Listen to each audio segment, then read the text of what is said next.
I'm just worried that if we work together... You don't like him. I do like him as a person, but I feel like as an investor in the company, it would be really bad. Manish, you didn't want an offer here today, did you really? I absolutely want an offer. I absolutely you just came in for exposure? And why don't you want the structure of that offer? Why not? The structure is actually quite good. What's the person? It's the person. I feel like I would take an offer from anybody besides Mr. Wonderful. Manish, you're a get the out of here. Oh! Okay, well, are you all out? You. Mr. Wonderful. Who hasn't heard Mr. Kevin O'Leary? So I, for the first time, like I assume most of you, saw Kevin O'Leary on the popular TV show Shark Tank, where he's famously lowballing everyone.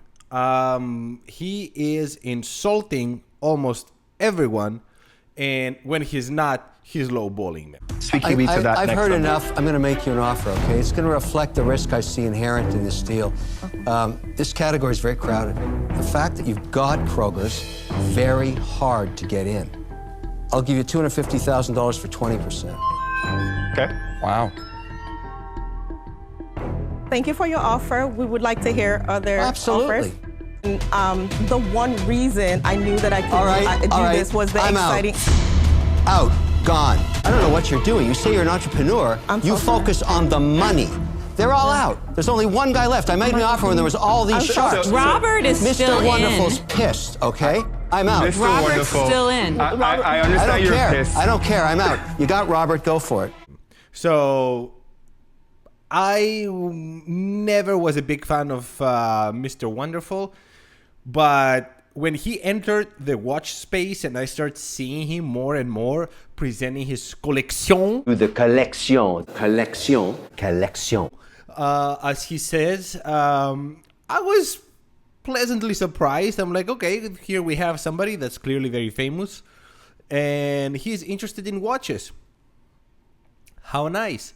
So I started watching him and following him and seeing him in different YouTube channels as he was trying to expand his grip on the hobby. And truth be told, he is a big collector, and according to what he says, he collects everything based on dials because he's a dial guy. Because I love the dials. I'm a dial guy. I really can appreciate that. But there's some things that I really want to talk about. So first of all, his collecting methods. He obviously, because he has a lot of money, is friends with most of watch designers, CEOs, founders of all these amazing brands that we see, like FP Journe. He promotes FP Journe like nobody else. He would say now that I'm not promoting them. I'm happy that they give me the watches, whatever. Which, don't get me wrong, FP Journe, amazing. I'm just saying the way Mr. Wonderful is presenting it. And so he has all that capability there. He works with people that I personally like Terry Baldassarre. So it was nice to see him doing these things. Then he quickly got boring because he explained this story a bunch of times, how he needs to wear the red band of his watches on all the watches. It doesn't matter what kind of watch it is. He wears red bands on them all the time, straps. And because somebody told him when he first started at Shark Tank that, we need to have continuity in the show. So you had the red band the first time. It was very nice on camera, so I need you to do it again. So he took it at heart, and now all his watches are on a red band. That would not be a big issue until the boom happened with watches during COVID, and he started talking about watches as another asset. He said that I have it in my portfolio as another investment asset. I support watchmakers. I believe it to be modern art. It's also a very good investment. Now, they're off their peaks, but if you've owned these watches for 24 months, it's still outpaced the S&P. It's still outpaced crypto. It's the best asset class to have been in the last 2 years. He said that multiple times, pushing people basically either willingly or unwillingly to go buy watches because Mr.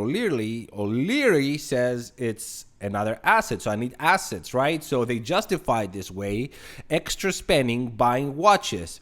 What did he do soon after? He launched his company about insuring these watches. Biggest challenges I have is how do I insure these watches? These are traveling with me. A dozen here and 2 here, right? 14 watches. But I only want to insure them while they're on the road. They're going to be on the road for 10 days. That's why I created wondercare.com. Check it out. So he went into watch insuring business.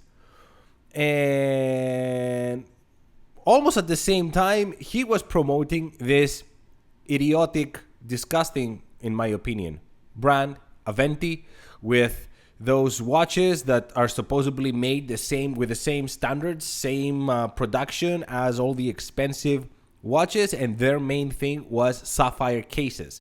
This is Aventi. This is a giant chunk of sapphire. Aventi right there. My first time seeing one of these in person. This is sapphire case? It is sapphire. This is an incredible Aventi made of ruby, a solid chunk of ruby, a case carved for tourbillon. Fashionista. Now, the sapphire cases are hard to make, but it depends on what kind of sapphire cases we're talking. When you see something like Jacob & Co., and it's a one-piece sapphire that the drill machine, the drill machine needs to go in and out and move in different directions because it's a one piece, and if it breaks, the whole thing goes to heck. That is difficult, but those watches were 2 pieces connected together, at least the first ones that I remember. Now, I don't know if they came up with anything else. It doesn't matter anymore. We'll talk about this.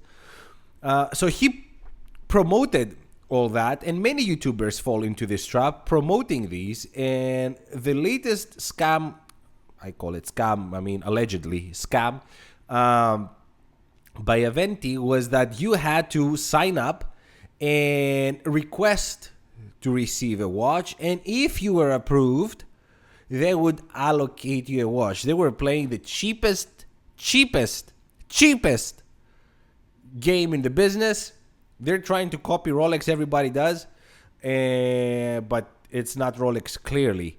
And what happened lately is that one of my Facebook forums that I follow, I saw these emails, print screen, from Aventi to some people saying basically that we are sorry that you haven't received your watch months in, and we are working on it. We have some supply chain issues, and for those that asked for a refund, we are very sorry, we are out of cash.